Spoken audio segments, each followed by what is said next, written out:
L'histoire commence dans une forêt sombre venimeuse. Deux personnes sont en train de courir à vive allure.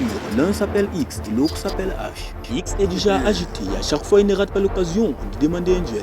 Mais H, lui qui est posé et réfléchi, lui fait comprendre qu'il va perdre comme à chaque fois. H lui fait savoir une condition. Le perdant devrait écrire son nom sur le sol. Ce qui irrite notre protagoniste car celui-ci ne connaît ni lire ni écrire. En effet, ils ont fait le pari d'équipe parmi eux arrivera à tuer le plus de monstres en chemin. Comme ils s'y attendaient, les loups ont fait leur entrée et ceux-ci sont du nouveau 15. Un des loups se précipite pour attaquer H, mais celui-ci se fait transpercer dans le vent, puis déchire en deux par la suite. X de son côté est très confiant. Il croit avoir une botte secrète. Le coup du sac au trésor. Le loup est parti s'écraser sous un arbre, mais ça n'effraie guère les autres pour autant. Lâche ça le chien, je te dis lâchez. Subi par la pression de la part du loup, le sac au trésor s'est déchiré. Même si le loup s'est emparé d'un seul bijou, il a quand même décidé de s'enfuir avec. Les autres loups veulent à présent protéger leurs confrères et la meilleure option qui s'offre à eux, c'est de s'occuper du jeune X. Mais pour qu'ils se prennent, dit-il, ils veulent s'enfuir avec le magot du plus grand voleur au monde. Il ne voulait pas sortir ses mauvaises habitudes, mais à présent, on dirait qu'il n'a pas le choix. Car à partir de maintenant, tout ce que les loups possèdent sera automatiquement à lui. Le visage satisfait, il les avait dépouillés de leurs griffes et de leurs crocs. Il a même réussi à rattraper le loup qui lui avait volé. Il a même réussi à changer le bijou qu'avait le loup par un bâton. Et tous les trois, il les éliminait d'un seul coup avec sa technique appelée Slash. À présent qu'il a terminé, ce dernier veut se vanter auprès de H, mais celui-ci avait déjà éliminé 6. Pour H, X est un escabeau. X commence à sortir son excuse de perdant. Après ce duel divertissant, nos protagonistes sont arrivés dans le campement. Car voyez-vous, ils vivent dans la forêt depuis des années déjà. Il montre le butin qu'il a acquis au cours de la journée. La plus petite est très heureuse. Cette fille s'appelle Anne et commente à quel point X est surmené aujourd'hui. H le rétorque que cela est vrai, mais aujourd'hui seulement, il a failli se faire attraper. Mais c'est pour tenir leur promesse que notre protagoniste X s'est donné autant de mal. Après un instant de retrouvailles chaleureuses, il passe à suite à table. C'est trop bon. H les fait comprendre que le vol n'est plus envisageable puisqu'une maison coûte 300 pièces d'or et ils en ont assez pour acheter plus de 5. Maintenant qu'ils ont assez d'argent, ils vont quitter la forêt dès demain matin. Cette même nuit, quelque part en ville, deux personnes semblent discuter. Cette fille se nomme Ferlandine, chevalier d'azur et vice-capitaine. Elle semble blâmer son interlocuteur. Elle est en colère parce que ce dernier refuse d'envoyer des écuyers pour le rapignard sous prétexte qu'il n'aime pas les nobles. Et l'interlocuteur auquel elle s'agresse n'est d'autre que le capitaine des chevaliers d'azur, le prénommé Ryu. Le vice-capitaine lui fait comprendre qu'elle s'en fout de ses petites manigances, mais au moins, est-ce qu'il a pu récupérer la pierre du donjon? Bien sûr que je l'ai récupérée, dit-il, c'est juste à cet endroit. J'aurais juré qu'il était là, j'aurais vraiment juré qu'il était là. Le vice-capitaine lui blâme encore parce qu'elle vient de trouver un ticket de rencontre chuchu dans un bar pour prostituer. Alors là, j'ai aucune idée où ça sort. Comme elle a dit plus tôt, elle s'en fout de ses petites manigances, mais où est vraiment passée la pierre? Mais après réflexion, il se rend compte que c'est ce gamin qui l'a sûrement volé. Il fait comprendre au vice-capitaine que tout à l'heure il a blâmé un jeune homme, car celui-ci essayait de voler une pomme et se demande si c'est lui qui l'aurait volé. Pour le vice-capitaine, cela a été impossible, car il est considéré comme l'un des plus puissants chevaliers d'azur, mais il s'est fait voler assez banalement par un gamin. Elle lui demande ensuite si celui-ci a baissé sa garde un coup restant, mais il lui retorque que non.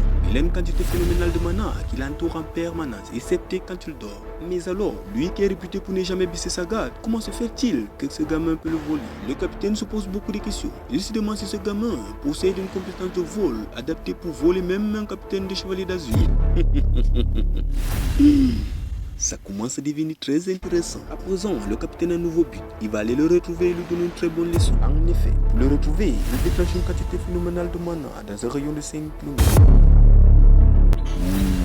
Il fait comprendre au vice-capitaine que la pierre du donjon se trouve dans la forêt au nord. La vice-capitaine lui fait comprendre une chose, que cette forêt est dangereuse. Non seulement elle est venimeuse, mais elle abrite des monstres de haut rang. Mais aux yeux du capitaine, si cet enfant a pu survivre dans cette forêt pendant tout ce temps, c'est qu'il est talentueux. Et il se dépêche ensuite d'aller à sa rencontre. Et dans ces mêmes nuits éclairées, nos deux protagonistes ont l'air d'avoir l'insomnie. Présent qu'ils sont assez riches pour quitter cette forêt, ils sont gênés de devoir laisser le cadavre de leur maître dans cette forêt. Il se remémore le passé, comme quoi X avait trouvé H enterré sous le sang. Mais ce dernier prétendait être amnésique et ne se souvenait de rien. Mais après réflexion, H présente ses plus sincères remerciements à X de l'avoir sauvé ce jour-là. Mon pote, c'est la fatigue qui te fait délirer là, non? Le piège qui avait été mis en place par nos deux protagonistes a été déclenché, ce qui veut dire qu'il y a un inclus dans la forêt.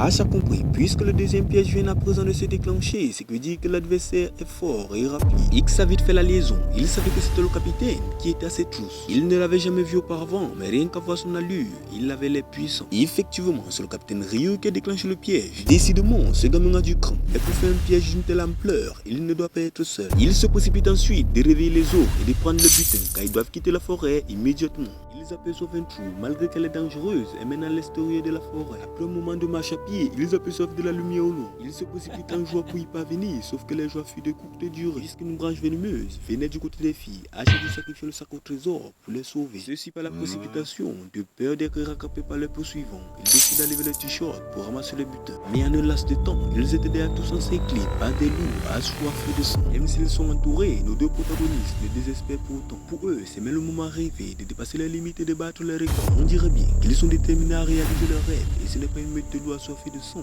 qui va les en empêcher. Les loups sauvages se déchaînent avec le but de les bouffer. Mais ils ne sont pas les seuls à se déchaîner, car nos deux protagonistes aussi sont à surchauffe. Quelques minutes après, ce fut une véritable boucherie, et nos deux protagonistes sont exténués. Ils n'ont plus le temps, il faut qu'ils rattrapent le temps perdu et vite sortir d'ici. Ash a vu le bijou au loin, auquel X s'est sacrifié plus tôt dans la journée. Mais au moment où il le ramasse, il se rend compte d'une chose: tous les monstres à l'intérieur de ce donjon en avaient après elle. Dans sa réflexion inébranlée, un monstre apparaît derrière lui, et celui-ci se montre plus coriace. X se précipite pour le sauver, mais à quel prix?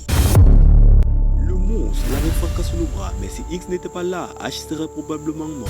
Effectivement, il est quand même le maître de lui, alors il active la compétence double attaque. Ceci avait eu raison sur notre protagoniste, sur le regard inquiet et impuissant de Ash. Mais la bête ne s'occupe pas d'eux, celle-ci semble chercher quelque chose. X demande à Anne, avec ses derniers soupirs, de prendre la petite et le butin et de se barrer d'ici, mais celle-ci refuse. Au bord de la mort, notre protagoniste reçoit une notification d'un système inconnu. Celui-ci le fait comprendre que les parties du système inactif vont être activées au bord de la mort. Le système héros sera automatiquement débloqué après avoir survécu au test. Ash utilise sa compétence cachée de guérison. Celui-ci peut guérir les problèmes graves comme celui de X. Mais le contre-coup sont énormes, car la première fois qu'il l'avait utilisé, il est ancré dans le coma pendant 2 semaines. Mais on dirait bien qu'il n'a vraiment plus le choix. Et aussitôt, un slam surgit de sa main et sauve X du gouffre de la mort. Le système lui fait comprendre que les blessures mortelles ont été soignées. Donc, il a rempli toutes les conditions du test. Par conséquent, le système héros s'active. Notre protagoniste est à présent debout. Il veut prendre sa revanche contre le monstre qu'il avait autrefois écrabouillé. À présent, ils vont vite s'occuper de ce monstre et il s'en fout d'ici. Ash lui demande s'il a un plan, mais il se le fait comprendre qu'il va lui voler quelque chose. Tous les deux, ils chargent à vive allure sur le monstre. Celui-ci enragé est déterminé à tous les bouffer, mais Ash esquive sans problème. Il couvre le bijou qu'avait le monstre et l'envoie valser très loin vers le haut. Le monstre est finalement obsédé par ce bijou et part le chercher aussitôt. Et pendant qu'il est occupé à rattraper le bijou, Ash en profite pour l'entailler. Mais cela ne marche pas pourtant, car la peau du monstre est dure comme de l'acier. Le monstre finalement rattrape le bijou auquel il tenait tant et cherche à présent d'éliminer Ash pour l'avoir embêté. Mais X était en train de préparer sa nouvelle attaque, le vol des compétences. Cette compétence de vol lui permet de voler les compétences d'un autre monstre, et celui-ci, une fois volé, est dépourvu de son utilité. Le système l'annonce qu'il vient de voler la compétence double attaque de ce monstre. Sauf qu'à présent, ce dernier est encore enragé plus que jamais. Et il précipite vers X à toute allure, dans l'optique de le dévorer. Et même en étant enragé, a réussi seulement à mordre sa silhouette. À présent, c'est X qui se déplace à son tour vers son ventre. Qui avait la compétence double attaque, a réussi à l'enseigner le coup de grâce. Voilà à présent le monstre qui est régi de douleur. Ils ont donc réussi à éliminer le monstre à temps. Même si pour cela, ils ont failli perdre leur vie. X le fait comprendre et c'est lui le vainqueur de cette bataille, car c'est lui qui apporte le dernier coup au monstre. Voici enfin la première victoire de nos protagonistes X, car acharnement enfin sa défaite. En joie, ils se précipitent tous de sortir de la grotte. Mais les joies, une fois de plus, furent encore d'une courte durée, car les monstres les attendaient à la sortie. Celui-ci n'est d'autre que le gardien de la forêt venimeuse. Il semblerait que lui aussi soit après la pièce du donjon. Et nos deux protagonistes, bien qu'ils soient épuisés, ils sont bien déterminés à foutre le camp de cette forêt venimeuse. Tant bien que mal, ils sont prêts à se battre. Les pas se font entendre. Et ce dernier n'est d'autre que le capitaine Ryu, sur le regard inquiet de nos deux protagonistes. Il leur fait comprendre que bien qu'il se soit passé dans la grotte tout à l'heure, ce type de monstre n'est guère à leur niveau. Les monstres avaient bien compris que cet homme est fort, mais bien qu'ils soient nombreux, autant y a l'enfant. Bien que le capitaine, cet acte vis-à-vis des monstres est une erreur, car ce dernier, il pète la force. En un laps de temps, il les avait tous anéantis. Sa puissance était telle que les deux protagonistes ne pouvaient rester que bouche bée. Et cela était pareil pour les monstres qui n'ont rien vu venir. À présent qu'il a terminé avec le menu frottant, il va s'occuper de ces deux vermines. Mais X a vite pris la parole en lui disant que cette fois-là n'aurait fait de mal, qu'il suivait juste ses ordres, car tout ceci est de sa faute, avec un espoir qu'il les épargnera. Mais on dirait bien que la fatigue avait pris le dessus sur eux. Je profite de cet instant pour vous saluer. J'espère que vous vous portez en merveille. Je préfère vous spoiler les gars. Ce manoir est vraiment quelque chose. D'un côté, on a un personnage qui s'appelle H, qui est amnésique, dont son passé doit être sûrement incroyable. De l'autre côté, on a un personnage qui s'appelle X, tout simplement. C'est bizarre, non? Mais pourquoi donner le nom de X à un enfant qui plus est un voleur de première?